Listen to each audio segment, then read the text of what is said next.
En este último video dedicado a comentar o discutir la teoría de la responsabilidad de Hegel según el argumento de Alsnauer, quería solamente hacer una última parte dedicada a las conclusiones, porque son muy breves, pero lo que me gusta que hace Alsnauer aquí es que conecta o ubica todo este marco de la problemática de la agencia y la responsabilidad más ampliamente en la filosofía del espíritu de Hegel, ¿no? Como está estipulada en la Enciclopedia de las Ciencias Filosóficas, pero esto es muy esquemático, entonces no pretendo dar mucho detalle, sino que me parece interesante cómo trata de mapear el bosque, digamos, para entender realmente lo distintivo de la teoría de la acción, de la agencia y de la responsabilidad. Entonces, estamos hablando de unas 6 páginas, digamos, ¿no? Condensan bastantes cosas importantes y por eso era que quería comentarlas brevemente y con eso ya terminar esta serie de episodios. Entonces, básicamente, a modo de resumen,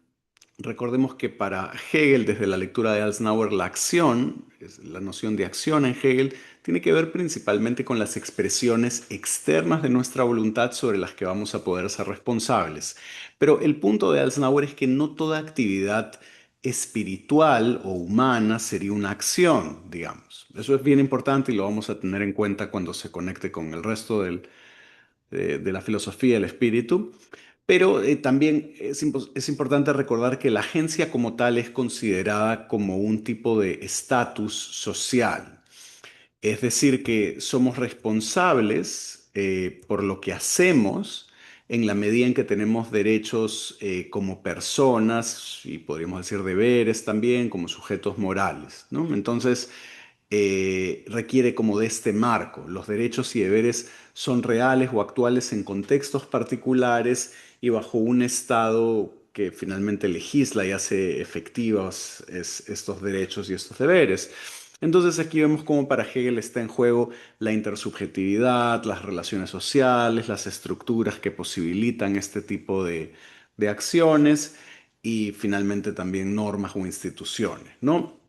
Y además vimos mucho antes de que además de todo este marco o entramado sociopolítico, también es necesario que los agentes desarrollen una autoconcepción de lo que son, que eso también está vinculado a lo que hacen.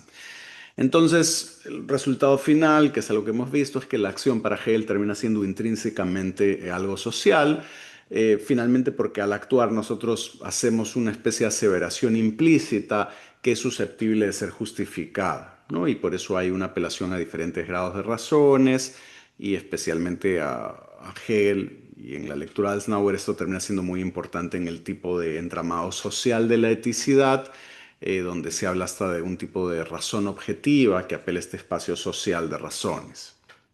Y recordemos de que las propias razones se juzgan con categorías y estándares que son tenidas por válidas en un estado dado o determinado. Y esto hace que la lectura de Alsnauer sobre Hegel sea o esté del lado de los que son más contextualistas o convencionalistas, ¿no? Que mucho de lo que tenemos que hacer, de lo que somos responsables, de lo que es correcto, termina siendo o está siendo vinculado a participar de una forma de vida dada en la que somos socializados, ¿no? Eh, Ahora, la implicancia de esta lectura, que es importante cuando entendemos la acción en el marco de esta formación social, es de que la acción en el sentido de Hegel no puede ser considerada como la característica principal del espíritu hegeliano de la filosofía del espíritu. Esto, por ejemplo, Alsnauer lo piensa como una crítica a estas contribuciones muy importantes o seminales de Charles Taylor cuando piensa la filosofía del espíritu de Hegel o la filosofía de la acción. Entonces, no es que Alsnauer simplemente desmerezca los intentos de Taylor, pero piensa que lo que termina haciendo Taylor es encontrar ideas interesantes sobre la noción de espíritu, la noción de acción o de expresión y un poco como que las radicaliza más allá de donde deben, ¿no? Entonces, Alsnauer quiere darle la acción su contexto dominio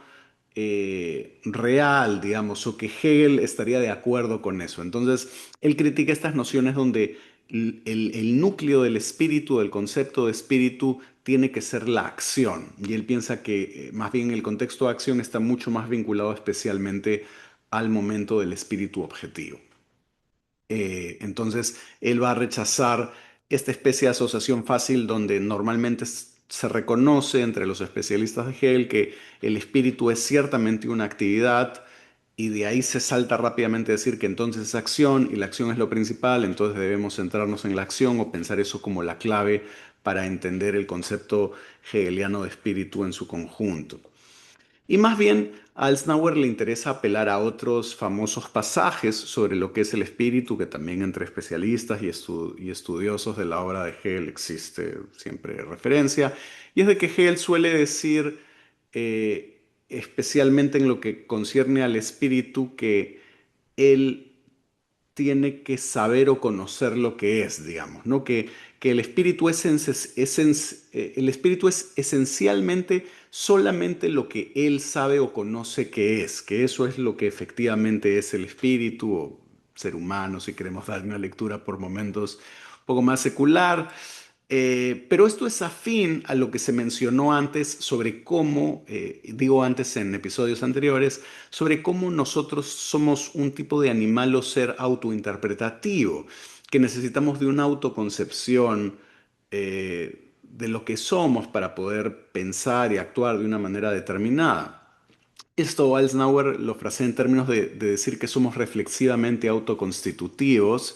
y básicamente la implicancia de esto de nuevo es de que pensar o actuar para nosotros como seres reflexivamente autoconstitutivos es que estas actividades no pueden existir fuera de un tipo de conocimiento que tenemos que tener al realizar estas prácticas o actividades, que hay un tipo de saber, de conocimiento, de concepción, que es esencial para lo que son estas prácticas determinadas como pensar o actuar.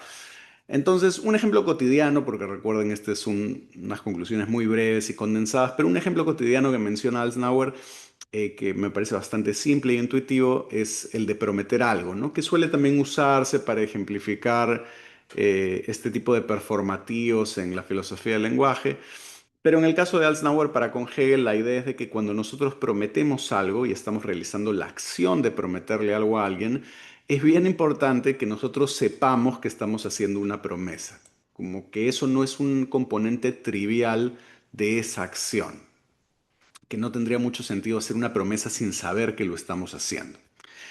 Entonces, esto, por ejemplo, a diferencia de otras cosas que pasan con nosotros, como cuando comemos y digerimos nuestros alimentos, digerir nuestros alimentos es algo que va a suceder al margen de si sabemos o no cómo es que funciona nuestro aparato digestivo, ¿no? Digamos, los niños igual digieren su comida, y los adultos también, y no tenemos que saber exactamente esto, pero para prometer sí tenemos que estar conscientes de que estamos prometiendo algo en algún nivel no trivial y sobre todo relevante, ¿no? Entonces, básicamente lo que quiere enfatizar el Snauer es que la actividad humana tiene algo de eso, ¿no? Del ejemplo de la promesa, de que la actividad humana o espiritual requiere mucho de este tipo de autoconocimiento que está a la base. Y por eso para Alsnauer, digamos, este tipo de pasajes donde Hegel enfatiza que el autoconocimiento del espíritu es lo esencial, nos permite entender también esta importancia de la libertad. No solamente la libertad en el sentido social o político del cual normalmente hablamos cuando discutimos la teoría política de Hegel, sino de que estamos hablando de la esencia del espíritu como libertad en el sentido de este tipo de autoconstitución reflexiva. Entonces, la diferencia entre las figuras del espíritu o formas de vida históricamente que vamos viendo a lo largo de la historia, para Hegel no es una cosa puramente historicista o relativista, donde cada una de ellas tiene su autoconcepción y termina dando sentido, terminan dando un saber particular, sino que Alsnauer acá quiere enfatizar este componente de gradación, podríamos decir incluso de jerarquía o de progreso, en términos de cuánto autoconocimiento se da o hay, o de profundización sobre lo que significa ese tipo de ser o animal espiritual que somos, ¿no? Entonces, básicamente, eso es importante porque establece un tipo de criterio de ascenso o de progreso. Entonces, Alsnauer acá quiere criticar a gente como Brandom, y no sé si esto aplica también a otros más directamente, pero de que cuando enfatizamos el carácter más de construcción de historia o de establecimiento de normas, donde para Brandom esto es importante, así como para otros hegelianos, eh, o Pippin, por ejemplo, Alznauer sí quiere enfatizar un elemento que yo asociaría con una lectura más metafísica de Hegel, y esto no es peyorativo, donde para Hegel sí va a haber una misma esencia o naturaleza original de lo que significa ser espíritu o un ser o animal espiritual y que supone una serie de capacidades. Y Alznauer lo ha visto a nivel individual cuando vimos al comienzo la importancia de estas capacidades psicológicas como condición de posibilidad en el espíritu subjetivo para luego, en el momento del espíritu objetivo, dar lugar a la acción. La acción tiene como una condición necesaria estas capacidades, aunque no son suficientes. Justamente el espíritu objetivo es el que va a empezar a dotar de estas otras condiciones que se requieren. Pero lo que Eisenhower le atribuye a Brandom es que como Brandom no quiere enfatizar nada que sea esencial o de naturaleza interna o original, algo muy metafísico en ese sentido,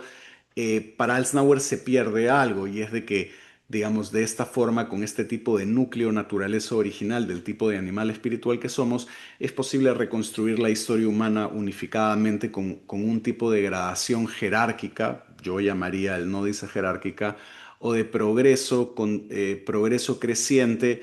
en formas que pueden darnos un mayor tipo de autoconocimiento sobre el tipo de ser espiritual o animal espiritual que somos. Entonces sería básicamente esto no solo a nivel de la historia, sino a nivel de la filosofía del espíritu en un sentido más amplio. La filosofía del espíritu de Hegel entonces estaría organizada en una jerarquía ascendente donde tomamos mayor autoconciencia sobre nuestra esencia espiritual. Entonces el primer momento, y acá recuerden, esto es solo una cosa muy esquemática, que sería el del espíritu objetivo, fue mencionado al comienzo de esta serie de episodios porque básicamente acá nos vamos a ver con fenómenos sobre los que no tenemos que estar plenamente conscientes y hay un análisis muy interesante y rico sobre cosas como la sensación o la conciencia o el querer o el sentir, pero culmina esto en la voluntad y transición al espíritu objetivo, porque en la voluntad o cuando nosotros queremos algo, hay algo que no puede existir fuera de un ser espiritual aquí, y es de que cuando queremos algo, tiene que haber un cierto nivel de conciencia sobre el cual estamos actuando, en el sentido de que estamos orientados a cierto fin u objetivo. Aunque esto no sea plenamente consciente para nosotros en términos de todos los fines, por ejemplo. Es decir, yo podría meramente saber que estoy haciendo algo porque quiero y podría pensar que la razón es puramente inmediata, porque me da la gana, porque es lo que siento, pero digamos, ese ya es un nivel superior a los anteriores donde hay una menor conciencia. Y la idea es que en el espíritu objetivo, esta inmediatez de porque es lo que me da la inclinación, porque es lo que me da la gana, eso es lo que va a ser problematizado, ¿no? Y entonces en el segundo momento, el del espíritu objetivo, va a aumentar el autoconocimiento. Y la acción que hemos llamado responsable en esta serie, más allá de cualquier mero querer, como en el espíritu subjetivo, ahora este querer supone saber que podemos actuar según fines que realizan nuestra libertad. Esto, como vimos, está asociado a una cierta autoconcepción necesaria. Por ejemplo, saber que soy libre, que soy un sujeto con derechos, una cosa histórica, socialmente determinada, y que podemos actuar de una forma legal, moral y éticamente en este contexto social, de manera contextualista, convencionalista, siguiendo, produciendo, reproduciendo esta forma de vida dada, pero cómo estas acciones y esta responsabilidad expresan mi libertad, digamos, ¿no? Ahora,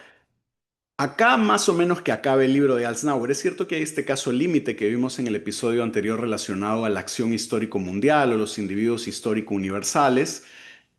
pero digamos en el caso del sistema de Hegel o de la filosofía del espíritu de Hegel, no acaba la cuestión con la historia universal, aunque sí acaba el tema principal del libro de Alznauer, o el tema del libro de Alznauer, que es la acción y la responsabilidad, pero no en el caso de la filosofía del espíritu de Hegel. Es decir, el espíritu objetivo se considera acá todavía siendo finito en términos de formas de vida particulares, y Hegel cree más bien que en el último momento, o esto es lo que quiere enfatizar Alznauer en su lectura, el último momento, que es el espíritu absoluto, ¿no? Luego del espíritu subjetivo, el espíritu objetivo, aquí de lo que se trata es que habría un tipo de actividad humana que podría trascender esta finitud. Entonces los ejemplos o los momentos serían el arte, la religión y la filosofía, en ese orden. Entonces la contemplación del arte o la adoración o el culto religioso, la propia actividad filosófica. Estas serían formas no finitas de actividad humana para Hegel, digamos, ¿no? Lo más cercano a un tipo de actividad divina que podríamos tener en nosotros como seres o animales espirituales. Entonces, a pesar que estas actividades tienen una historia, hay algo de ellas donde tratan de una actividad que busca no estar circunscrita a la naturaleza o a la historia y donde el espíritu podría llegar a un tipo de autoconocimiento más profundo o total sobre lo que es, ¿no? Obviamente hay debates sobre si es posible, si no, cómo es y cómo Hegel cuenta estas historias y es algo que me gustaría hacer en otras series también, a partir especialmente de sus lecciones, que es donde él elabora más este tipo de narrativas. Pero lo que nos interesa a la hora de haber mapeado esto es justamente darnos cuenta que la acción responsable en esta especie de rica, compleja, interesante teoría social que Hegel elabora y que Alsnauer reconstruye y discute, es de que la acción responsable sí presupone las capacidades psicológicas del espíritu subjetivo, pero también requiere de este conocimiento según el cual somos libres y sujetos a normas que son condición de nuestra libertad y cómo esto intrínsecamente está relacionado con formas de vida dadas. Entonces, estas normas van a ser válidas y actuales en cierto contexto sociocultural, podríamos llamarlo, o jurídico-político. Pero al mismo tiempo creo que lo que me gusta de cómo termina casi abruptamente el libro de Alsnauer es decir, pero eso no quiere decir de que este concepto de acción sea la clave para entender todo lo que habla Hegel, porque finalmente el espíritu tiene un momento superior o culminante, que sería el espíritu absoluto, y que va más allá de este tipo de acción o responsabilidad porque apunta a una forma de actividad humana que sería infinita o si queremos usar el lenguaje más teológico, divina, digamos, ¿no? Y que eso ya sería para el otro momento